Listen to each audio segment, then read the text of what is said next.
കാട്ടാനയുടെ ആക്രമണത്തോടുകൂടി ഈ കുടുംബത്തിന്റെ നാഥനെ അത്താണിയെയാണ് ഇല്ലാതായത്. ഇന്നലെ രാത്രി 9 മൃതദേഹം വീട്ടിലേക്ക് കൊണ്ടുവന്നിട്ടുണ്ട്. അതായത് വലിയ പ്രതിഷേധം, അതിനുശേഷമാണ് പോസ്റ്റ്മോർട്ടം നടന്നത്. പൂർത്തിയാക്കി 9 മൃതദേഹം വീട്ടിലേക്ക് കൊണ്ടുവന്നിട്ടുണ്ട്.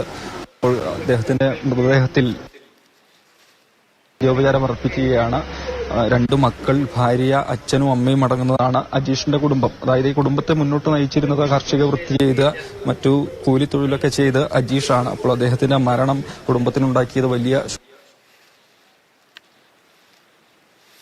വൈകിട്ടാണ് സംസ്കാരം ഉണ്ടാവുക. അത് വീടിന് അടുത്ത് തന്നെയുള്ള പള്ളിയിലാണ്, സെന്റ് അൽഫോൻസ പള്ളിയിലാണ് സംസ്കാരം നടക്കുക. അതിനു മുൻപ് പൊതുദർശനം ഉൾപ്പെടെ ഉണ്ടാകും. എന്തായാലും വീട്ടിലേക്ക് ഞാൻ ഈ പറഞ്ഞതുപോലെ ബന്ധുക്കൾ, അടുത്ത സുഹൃത്തുക്കൾ എല്ലാവരും തന്നെ എത്തിയിട്ടുണ്ട്. അജീഷിന്റെ പിതാവ് നമ്മളോടൊപ്പം ചേരുന്നുണ്ട്. എന്താണ് ഈ സമയത്ത് ചോദിക്കേണ്ടതെന്ന് തന്നെ അറിയില്ല. ഇങ്ങനെ ഈ വന്യമൃഗശല്യമൊന്നും ഇല്ലാത്തൊരു മേഖലയായിരുന്നല്ലോ.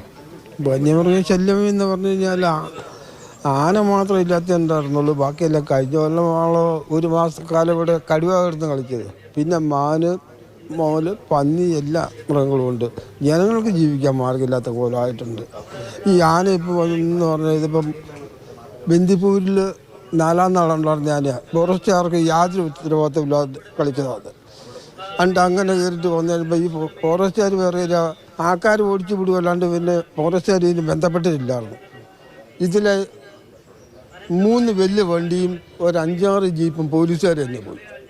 ഇങ്ങനെയൊരു സംഭവമുള്ള ഒരു വീട്ടിൽ കയറാനും ഒരു ഉദ്യോഗസ്ഥന്മാർക്ക് കഴിവില്ല. ഇവർ എന്തിനാ നടക്കുന്നതെന്തിനാ?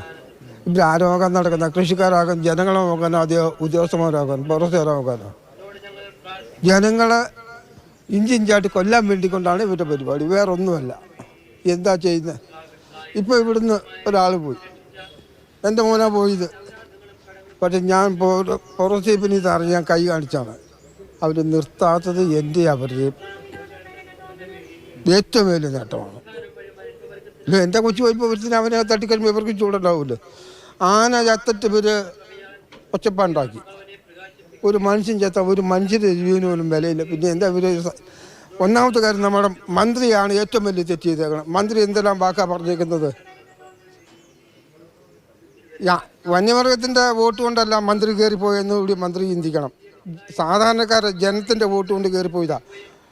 ഫോറസ്റ്റ് നോക്കാനും വന്യമൃഗം നോക്കാനും തന്നെയല്ല, വനംവകുപ്പ് കൊടുത്ത് എന്തിനാന്ന് പറഞ്ഞു. ഉത്തരവാദിത്തം ഇല്ലാത്തൊരു ഇറങ്ങിപ്പോട്ടെന്നാ പറഞ്ഞത്. രാജിവെച്ച് ഇറങ്ങിപ്പോട്ടെ ഇവന്മാരൊക്കെ. അജീഷാണ് ജോലി ചെയ്ത് കുടുംബം പുലർത്തിയിരുന്നത്. അതെ, അജീഷാണ് ജോലി ചെയ്ത് കുടുംബം പുറത്തുനിന്ന്. അത് തന്നെയാണ്. ഇന്നലെ തന്നെ 2 പുല്ല് വെട്ടിയിട്ട് ജയിക്കുമ്പോഴാണ് സംഭവിച്ചത്. അത്ര രാവിലെ പണിയെടുത്ത് കിടക്കുന്നതാണ്. ഇങ്ങനെ പണിയെടുത്ത് കിടന്നത്. അപ്പോൾ അതൊക്കെ പോയി കഴിഞ്ഞാൽ ഞങ്ങളുടെ അവസ്ഥ എന്താണ്? തള്ളയുള്ളതാണ് തളഞ്ഞ് കിടക്കുന്നത്, അതങ്ങനെ കിടക്കുന്നത്. 2 കൊച്ചങ്ങളും. ഇതൊക്കെ ഞങ്ങൾക്ക് ജീവിക്കണ്ടേ? ഉത്തരവാദിത്തം എന്തെങ്കിലും ചെയ്യാൻ കഴിയുമെങ്കിൽ ചെയ്താൽ മതി. ഇല്ലെങ്കിൽ ഇവർ വെറുതെ മെനക്കെട്ട് കാര്യമില്ല. ജനങ്ങളെ പറഞ്ഞ് വഞ്ചിക്കാൻ നിൽക്കരുത്. നമ്മുടെ സർക്കാർ തന്നെ ജനങ്ങളെ പറഞ്ഞ് വഞ്ചിക്കാൻ നിൽക്കുവാണ്. പിന്നെ ഇതിനെ വിധിയെടുത്ത് കാലം വോട്ട് ചെയ്യാൻ വോട്ടിൻ്റെ സമയമാകുമ്പോഴത്തേനും ഒരു പാഞ്ഞു വന്നിട്ട് കാര്യമില്ല. വോട്ട് മേടിച്ചിട്ട് ഇവരവിടെ പോയിരുന്ന പരിസ്ഥിതിക്കാർ പോലെ AC-യിൽ ഇരുന്നുകൊണ്ടാണ് പറയുന്നത്. അവർക്ക് കോടികൾ വരാനുണ്ട്. അതുകൊണ്ട് പാവപ്പെട്ടവർക്ക് ആർക്കും കൊടുക്കുന്നുണ്ട്, 10 പൈസ കൊടുക്കുന്നില്ല. പിന്നെ എന്താ വേണ്ട?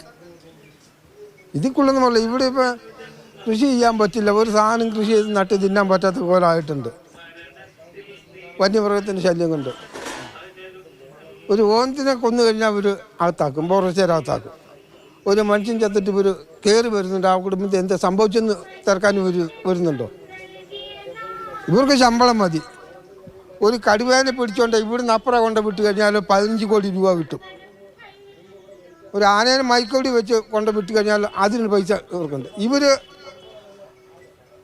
തിന്നാൻ വേണ്ടി കൊണ്ട് ഉണ്ടാക്കുന്നതല്ലാണ്ട് വേറെ ഒന്നുമില്ല. സാധാരണ ജനങ്ങൾക്ക് വേണ്ടി കൊണ്ടല്ല നമ്മുടെ സർക്കാർ തന്നെ നടക്കുന്നത്. ഉദ്യോഗസ്ഥന്മാർ അതികഷ്ടം. ആദ്യമായിട്ട് അതിനായിട്ടൊരു ഉണ്ടാകട്ടെ. അജീഷിന്റെ മക്കൾ 7-ലും 5-ലും അല്ലേ? 8-ലും 4-ലും പഠിക്കുന്ന 2 കൊച്ചുങ്ങളാണ് ഉള്ളത്. അതാ കൊച്ചവിടെ നിന്ന് കരയുന്നുണ്ട്. ഇപ്പം കരയുന്നുണ്ട്. എന്താ ചെയ്യുക? ഇതിക്കുള്ളൊന്നും ഞാൻ പറയുന്നില്ല, പറഞ്ഞിട്ട് കാര്യമില്ല. ജനങ്ങൾ നമുക്ക് പോകേണ്ട പോയി. ഇവരിപ്പോൾ വാഗ്ദാനം എന്ന് പറയുന്ന എന്താ ചെയ്യുക? എന്ത് ചെയ്യുന്നൊന്നും നമുക്ക് പ്രതീക്ഷയൊന്നുമില്ല. നമ്മളിതെല്ലാം കണ്ടുകൊണ്ട് നടക്കുന്നത് ഇഷ്ടംപോലെ നടക്കുന്നതല്ലേ. ഇതാണ് അവസ്ഥ. ഇതാണ് നമ്മുടെ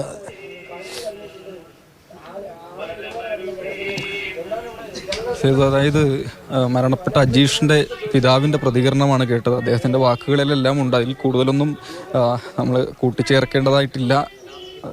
അത്രത്തോളം ഒരവസ്ഥയാണ് ഇപ്പോൾ. നമുക്ക് ഈ വീടിന്റെ പരിസരത്ത് അദ്ദേഹം ജോലിക്കായി ഉപയോഗിച്ചിരുന്ന ട്രാക്ടർ, അതുപോലെ പുല്ലുവെട്ടി യന്ത്രമൊക്കെ കാണാൻ കഴിയും. രാഹുൽ, അദ്ദേഹത്തിന്റെ വാക്കുകളിൽ രാഹുൽ പറഞ്ഞതുപോലെ തന്നെയാണ്. നമുക്കൊരു വിശദീകരണം കൊടുക്കേണ്ട ആവശ്യമൊന്നുമില്ല. അത്രത്തോളം തന്നെ വൈകാരികമാണ് അദ്ദേഹത്തിന്റെ പ്രതികരണം, അത്രത്തോളം പ്രതിഷേധമുണ്ട് അദ്ദേഹത്തിന്റെ വാക്കുകളിൽ. അദ്ദേഹത്തിന് പറഞ്ഞൊരു കാര്യമുണ്ട്, ഒരു ഓന്ത് മരിച്ചാൽ തന്നെ കയറി വരുന്ന വനംവകുപ്പ് ഉദ്യോഗസ്ഥർ ഒരാൾ മരിച്ചിട്ട് എന്താണ് സംഭവിച്ചെന്നോ എന്താണ് ആ കുടുംബത്തിന്റെ അവസ്ഥയെന്നോ ഇത്രയും സമയമായിട്ട് പോലും അന്വേഷിച്ചിട്ടില്ല എന്നുള്ളത്. ഇതൊക്കെ നമ്മുടെ കേരള സമൂഹം ചർച്ച ചെയ്യേണ്ട ഒരു കാര്യം തന്നെയാണ്.